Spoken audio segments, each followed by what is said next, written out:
आज धेरै वर्ष 2 साल 3 साल पछि आफ्नो जन्मघर पुगियो। आफ्नो जन्मघर यस्तो छ। हाम्रो घर यो धेरै पुरानो घर यसरी छ। एकदमै धेरै पुरानो घर यो। मम्मी बुवाहरू यिनै हुनुहुन्छ। अनि यहाँ माथि बाटो छ, यहाँ मास्तिर। यहाँ सेक्युरिटी पनि रहेछ, यहाँ कुकुर। यो हेर्नुहोस्, घरमा मान्छे त्यति नभएपछि चाहिँ अब घर पनि त्यस्तै नै हुँदो रहेछ। त्यो पारिपट्टि कुहिरो लागेको छ, त्यो साप्छौँ।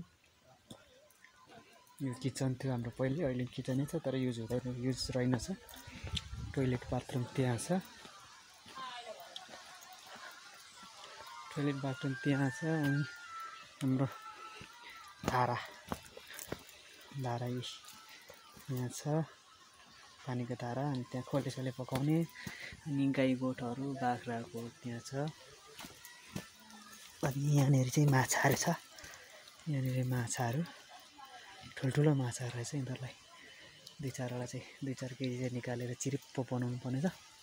हाम्रो यो काबेली हाइड्रोको पोल त्यहाँनिर छ। यहाँ हुँदै घर छेउबाट भएर गएको छ। जङ्गल भएछ पुरै बारीहरू। धेरै वर्ष, निकै वर्ष पछाडि आएको यो मेरो जन्मघर।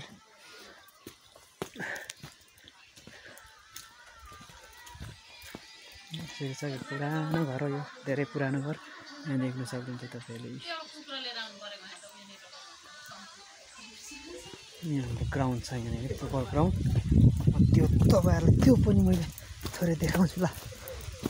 यहाँनिर इस्कुसको झ्याल हो, यिनीहरू इस्कुसको मुनि है। अनि यो चाहिँ फुटबल ग्राउन्ड हाम्रो। यो फुटबल ग्राउन्ड यो पहिले सानो थियो स्टार्टिङमा। अहिले अलिक साल अस्ति थोरै बजेटले अलिकति बढाएको रहेछन्। निकै ठुलो छ अहिले यो ग्राउन्ड। 7 साइडको लगभग हुन्छ यो। यसरी हरियो परियो छ अहिले। यसरी यो काबेली हाइड्रोको तार चाहिँ यसरी भएको माथि छ एकैचोटि। अनि यहाँ छ। त्यस्तै चाहिँ जिन्दगानी गाउँघरको यस्तै छ जिन्दगानी। इस्कुसको माछ सानोमा हामी इस्कुसको तरुल यहाँ खन्थ्यौँ है।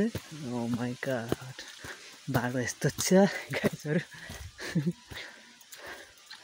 यहाँ मम्मी बुवाले यहाँनिर लसुनहरू के रोप्नुहुन्छ।